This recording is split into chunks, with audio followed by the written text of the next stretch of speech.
Hi hello ನಮಸ್ಕಾರ ಸ್ನೇಹಿತರೆ. ಇವತ್ತಿನ ಸಂಚಿಕೆಯಲ್ಲಿ ಏನಾಗ್ತದೆ ಅನ್ನೋದನ್ನು ತುಂಬಾ ಕ್ವಿಕ್ಕಾಗಿ ನೋಡ್ಕೊಂಡು ಬರೋಣ ಬನ್ನಿ.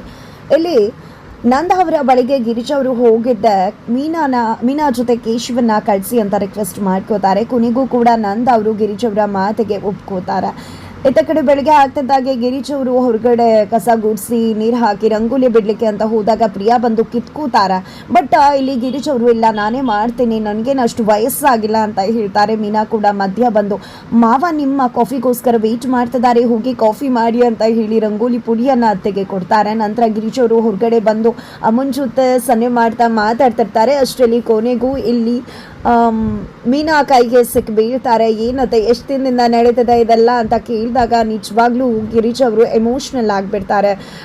ಗಂಡಸರ ಜಗಳಕ್ಕೆ ನಮ್ಮ ಒಂದು ವಿಶ್ವಾಸ ಹಾಳಾಗಿದೆ. ಅಮ್ಮನ ಮಡಿಲು ಸಿಗಬೇಕು, ನನ್ನ ಕಷ್ಟ ಸುಖನ ಹೇಳ್ಕೋಬೇಕು, ನನ್ನ ಸೊಸೆಯಂದ್ರು ಎಷ್ಟು ಒಳ್ಳೆಯವರು ಅನ್ನೋ ಸತ್ಯ ಹೇಳಬೇಕು, ಇಷ್ಟೆಲ್ಲ ಆಸೆ ಇದ್ರೂ ಯಾವುದೂ ಕೂಡ ಇಲ್ಲದೆ ಪೂರೈಸಿದೆ, ನಿಜಕ್ಕೂ ನನ್ನ ಮನಸ್ಸು ಘಾಸಿಯಾಗಿದೆ ಅನ್ನೋ ಒಂದು ತನ್ನ ಮನಸ್ಸಿನ ವೇದನೆಯನ್ನು ಸೊಸೆ ಮುಂದೆ ಹೇಳ್ಕೋತಾರೆ ಗಿರೀಶ್ ಅವರು. ನಂತರ ಕತ್ತಲಲ್ಲಿ ಕಳ್ಳ ಬಂದಿದ್ದ ಅಂತ ಹೇಳಿ ಸುಂದ್ರ ಅವರು ಹೇಳ್ತಾರೆ. ಬಟ್ ಅದು ಅಮ್ಮು ಆಗಿರ್ತಾಳೆ.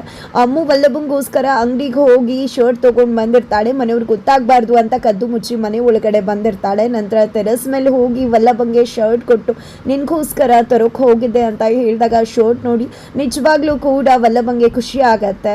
ಶರ್ಟ್ ತುಂಬ ಚೆನ್ನಾಗಿದೆ, ನನ್ನ ಫೇವ್ರೇಟ್ ಕಲರ್ ಅಂತ ಹೇಳ್ತಾರೆ. ನಿನ್ನ ಬಗ್ಗೆ ನಂಗೆ ತುಂಬಾ ಒಂದು ಗೌರವ ಇದೆ, ರೆಸ್ಪೆಕ್ಟ್ ಮಾಡ್ತೀನಿ ನಿನ್ನ ವಲ್ಲಭ ಅಂತ ಹೇಳಿ ಅಪ್ಕೋತಾಳೆ ಅಮ್ಮು ಕೂಡ. ನಂತರ ವಲ್ಲಭ ಇನ್ನು ಮುಂದೆ ಹೋಗಬೇಕಾದ್ರೆ ನನಗೂ ಹೇಳು, ನಾನು ನಿನ್ನ ಜೊತೆ ಬರ್ತೀನಿ, ಒಬ್ಬಳೇ ಹೋಗಬೇಡ ಅಂತ ಕೂಡ ತಿಳಿಸ್ತಾರೆ.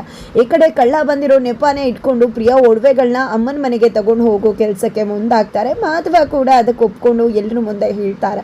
ಈ ಕಡೆ ನಂದ ಅವರು ಎಲ್ಲರ ಒಡವೆ ಕೂಡ ಸೇಫ್ ಆಗಿರಬೇಕು, ಕಳ್ಳ ಬಂದಿದ್ದಾನಲ್ವಾ ಅಂದಮೇಲೆ ಸುಮ್ಮನೆ ಎಲ್ಲರೂ ಒಡವೆಗಳನ್ನ ಲಾಕರಲ್ಲೇ ಬ್ಯಾಂಕಲ್ಲಿ ಇಟ್ಬಿಡೋಣ, ತಗೊಂಡೋಗಿ ಇಟ್ಬಿಡು ಗಿರಿಜಾ ಅಂತ ಹೇಳ್ತಾರೆ. ಹಾಗಾಗಿ ಪ್ರಿಯಾ ಒಡವೆಗಳ ಸಮೇತ ಎಲ್ಲ ಒಡವೆಗಳನ್ನ ಕೂಡ ಇಲ್ಲಿ ಗಿರೀಶ್ ಅವರು ಅಮ್ಮು ಜೊತೆ ಹೋಗಿ ಲಾಕರಲ್ಲಿ ಇಟ್ಟು ಮನೆಗೆ ವಾಪಸ್ ಆಗ್ತಿರ್ತಾರೆ. ಅದರ ನಡುವೆ ವಲ್ಲಭ ಯಾರಿಗೂ ಡೆಲಿವರಿ ಕೊಡೋಕೆ ಹೋಗಿರ್ತಾರೆ. ಅವರು ವಲ್ಲಭಂಗೆ ಬೈತಿರ್ತಾರೆ. ಅದನ್ನು ಅಮ್ಮು ನೋಡಿದ ನಿಜಕ್ಕೂ ಬೇಜಾರು ಮಾಡ್ಕೋತದಾಳೆ. ಹಾಗಿದ್ರೆ ಏನಾಗುತ್ತೆ ಮುಂದೆ ತಿಳ್ಕೋಬೇಕು ಅಂದರೆ ಮುಂದೆ ನಾವು ವಿಡಿಯೋಗೆ ವೇಟ್ ಮಾಡೋದು.